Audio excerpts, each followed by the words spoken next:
Quelle différence significative par rapport à la guerre révolutionnaire que Marx avait proposée dans son livre « Les guerres civiles en France » et reprise par Lénine. Alors, j'ai repéré 5 ou 6. L'appui sur les paysans sans terre, à la place du mouvement ouvrier, comme le construit l'Internationale à cette époque. Le recrutement des déclassés urbains, alors que Marx dénonçait l'incertitude, voire l'ambiguïté du lumpenprolétariat, et lui, il va au contraire utiliser beaucoup de soldats de l'armée du Kuomintang sont des déclassés urbains, des chômeurs, des gens qui sont dans la marginalité, etc. La création de bases d'appui institutionnalisées, au lieu de l'affrontement armé épisodique dans une prise de pouvoir à la Lénine, comme en 1917 en Russie. La libération des campagnes plutôt que l'assaut des villes, on l'a vu tout à l'heure dans la définition de Lin Piao, la pratique de l'escarmouche d'anéantissement plutôt que la guerre de position.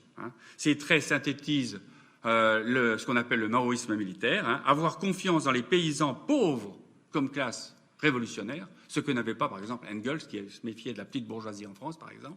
Faire la révolution en faisant la guerre, et faire la guerre en faisant la révolution, et en formant dans la guerre, dans les bases d'appui, un État, un contre-État qui va servir d'État révolutionnaire après la victoire.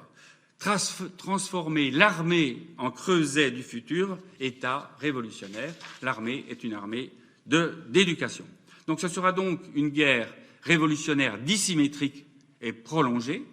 Ce sont des termes que Mao invente lui-même, car elle oppose un État militarisé, soutenu techniquement et politiquement sur le plan international, à une armée de partisans qui ne comptent que sur leurs propres forces, dira Mao, et qui ont leur arsenal dans les casernes ennemies et leur centre de recrutement dans les troupes adverses. Il s'agit de retourner les soldats dans les armées ennemies, parce qu'en réalité, ces soldats sont objectivement, du point de vue de l'analyse des classes, des alliés potentiels de la Révolution. Ce sera donc une guerre idéologique, une guerre sociale et une guerre expérimentale. Elle construit pragmatiquement un contre-État, la fameuse base d'appui, les zones libérées, qu'on va retrouver aussi, bien sûr, chez les Vietnamiens, dans le centre du Vietnam, dans la guerre contre les Français. Comme l'écrit Gilles Deleuze, ces forces sociales ne peuvent faire la guerre qu'à condition de créer autre chose en même temps, ne serait-ce que de nouveaux rapports sociaux. C'est pourquoi ce type de guerre permet de faire ce bon politique, qu'on a vu tout à l'heure dans la définition, partiellement contingent, mais qui renvoie à une nécessité historique, qui est, comme je l'ai dit tout à l'heure, la lutte des classes. Yan'an, la bourgade qui est le cœur, la capitale de la base d'appui des maoïstes, devient le centre de débats politiques, un lieu d'éducation sociale, un espace où les rapports de genre sont modifiés, où par exemple les femmes sont émancipées, où on ne pratique pas le mariage à la chinoise traditionnelle, etc. Ce qui fait qu'on d'ailleurs les ennemis de Mao dénoncent le caractère immoral de la vie sociale sur les bases d'appui.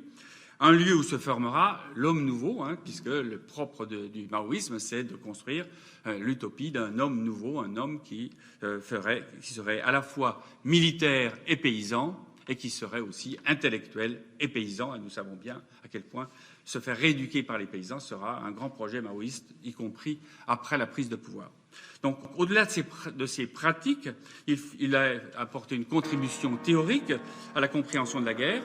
Alors, il y en a beaucoup, alors je prendrai seulement deux approches. Une première, en quoi il s'est inspiré de la pensée chinoise classique, l'inspiration à partir d'auteurs comme Sun Tzu ou Wu Tzu, qui ont écrit des arts de la guerre, ou bien, autrement, le rapport qu'il a avec la pensée militaire classique, en particulier avec Clausewitz, parce que je n'ai pas le temps de faire plus.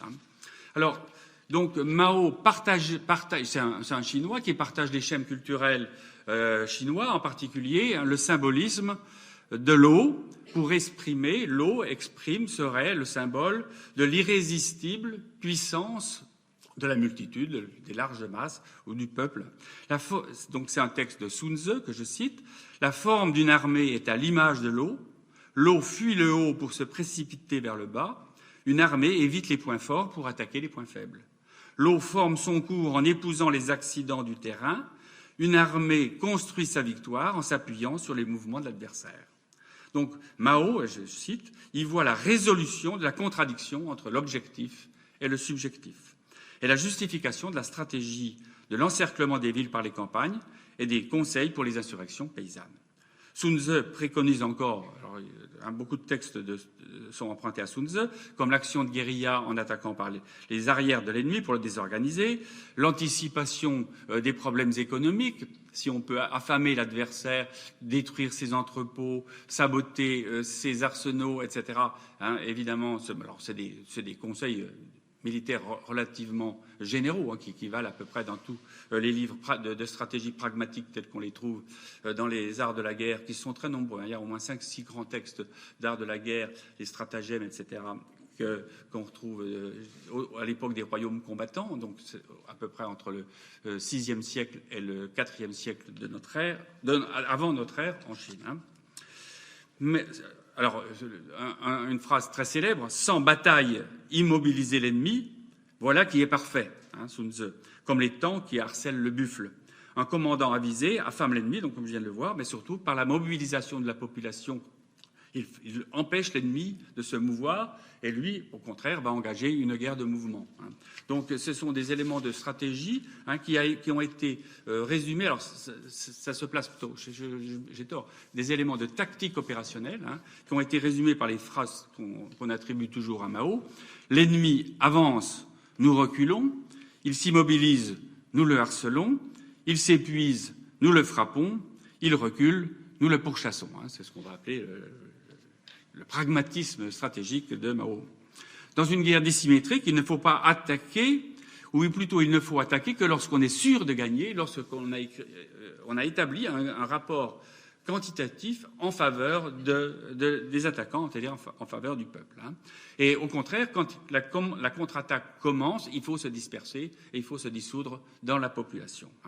Dans un autre livre qui s'appelle le Wuzhe, qui est à peu près contemporain du Sun Tzu, de l'art de la guerre de Sun Tzu, ça sera la question de la mobilisation idéologique. Je ne vais pas citer tous les textes, mais il est important d'avoir un engagement du peuple. Il faut que la guerre apparaisse comme juste, qu'elle soit une guerre dans laquelle les peuples ont des intérêts, et pas simplement des intérêts militaires, mais que les combattants aient des intérêts de classe.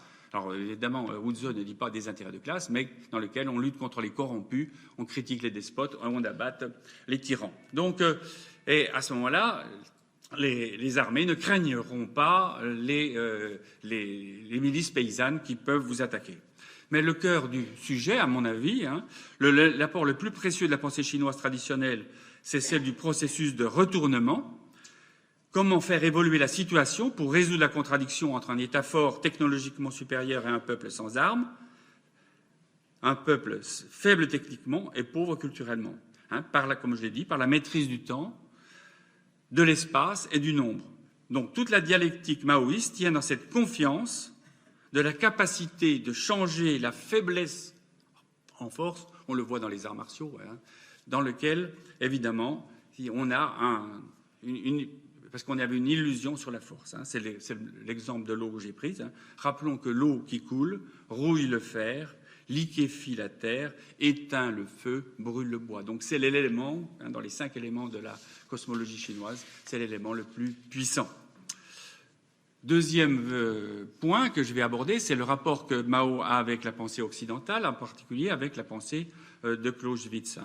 Il va en particulier commenter la formule « la guerre, c'est la politique par d'autres moyens », car, dit-il, la guerre moderne tend à faire de la machine de guerre l'instrument exclusif de l'État. Je prendrai 5 thèses de Clausewitz qu'on va retrouver chez Mao, celle qui définit la guerre comme simple continuation de la politique par d'autres moyens, et qui réfute les illusions sur l'autonomie de la guerre comme activité propre, la thèse de Clausewitz qui propose la supériorité stratégique défensive sur l'attaque tactique, celle qui concerne la différence entre guerre absolue et guerre limitée, enfin celle qui affirme qu'en dernière instance, les facteurs moraux doivent l'emporter sur les autres pour déterminer l'issue historique de la guerre.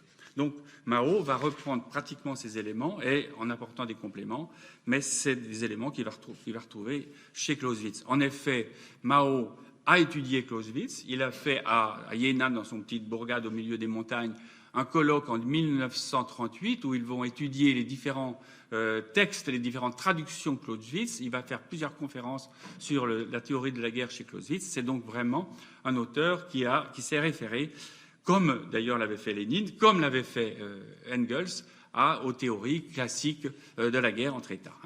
Et il rappelle, la guerre est donc un acte politique. Depuis les temps les plus anciens, il n'y a jamais eu de guerre qui n'ait eu un caractère politique. C'est pourquoi, je cite Mao, l'on peut dire que la politique est une guerre sans effusion de sang et la guerre une politique avec effusion de sang.